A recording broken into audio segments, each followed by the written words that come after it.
Nous avons suivi Lynn pendant une journée pour voir et comprendre à quoi ressemble le quotidien d'une femme pompier. Oubliez les fleurs et les chocolats, Lynn n'a pas besoin d'une journée en particulier pour s'affirmer. Elle travaille depuis plus de 10 ans comme pompier à la zone Hainaut-Centre et nous allons découvrir son quotidien durant plus de 24 heures.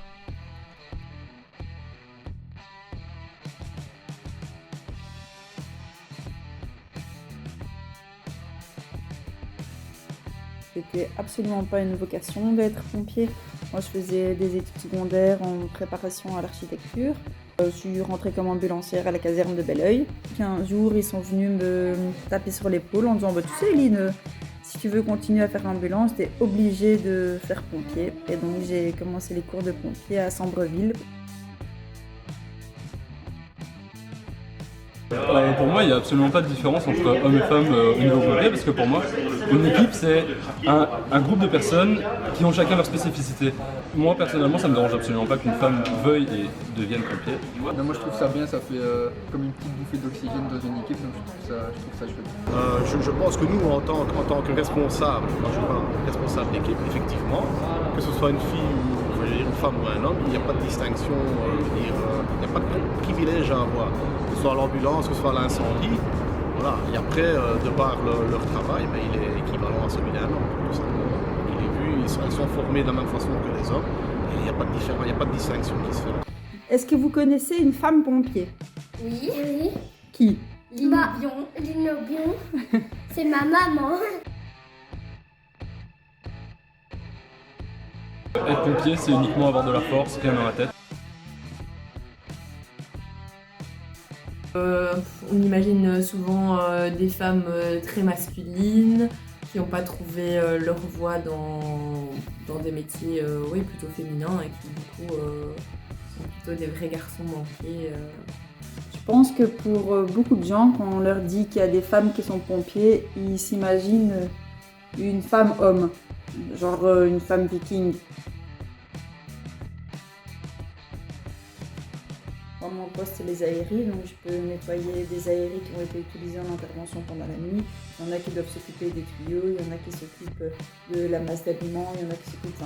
on a tous des tâches spécifiques à établir. On a une plage horaire aussi qui consiste à travail d'équipe, donc c'est en général le nettoyage de la caserne, le nettoyage du hall 100, le nettoyage du hall incendie, le nettoyage de la zone extérieure, donc ça c'est un truc qu'on fait en commun. On a des plages où on fait des exercices aussi, soit des exercices désincars, soit des exercices avec des drills incendie, pour pouvoir travailler de manière systématique et que tout le monde sache exactement ce que l'autre va faire. Celui qui est numéro 1, il doit prendre une lance et un tuyau. Celui qui est numéro 2, la tridivision, la lance de 70. Donc le but de faire des drills, c'est que chacun connaisse bien son rôle, le rôle de l'autre, et que l'intervention se déroule le plus clairement, le plus simplement et rapidement possible. On a des plages d'heures de sport aussi. On peut avoir une nuit calme qui peut être dormante. Si on a des interventions, on ne dort absolument pas. Qu'elles viennent, il devrait y avoir de différences, mais bon. Après, je pense que le profil doit correspondre déjà aux attentes du métier, après que ce soit une femme ou un homme.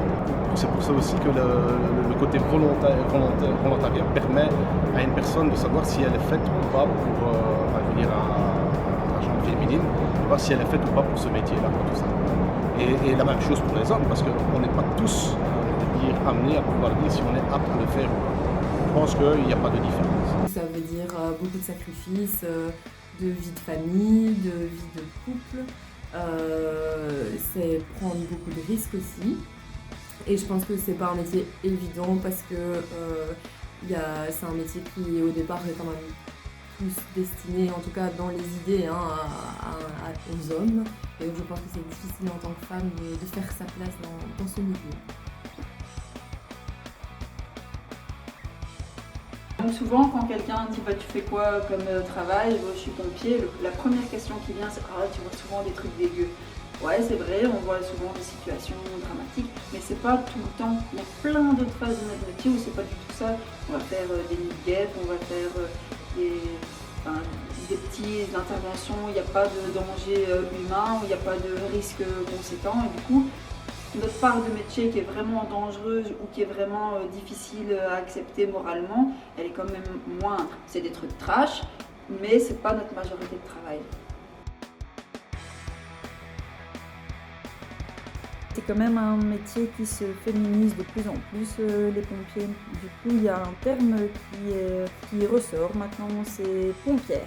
Pompière est un mot maintenant qui existe et qui est très utilisé dans le milieu. À Bruxelles, ils sont 10 sur 1100 pompiers. Dans mon métier, clairement, j'ai pas à me plaindre. Si on veut une promotion, qu'on soit un homme ou une femme, on peut l'avoir. Notre salaire, il est égal. Chez nous, on n'a pas de différence, mais il y a encore beaucoup de métiers où c'est pas le cas, et même dans la vie de tous les jours.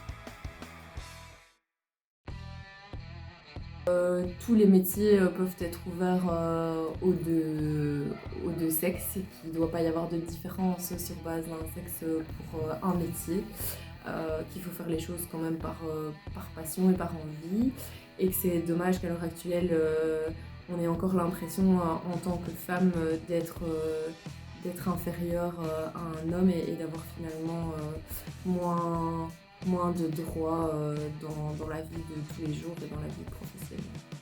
La journée internationale du droit des femmes, elle a une valeur et nos combats ne sont pas finis.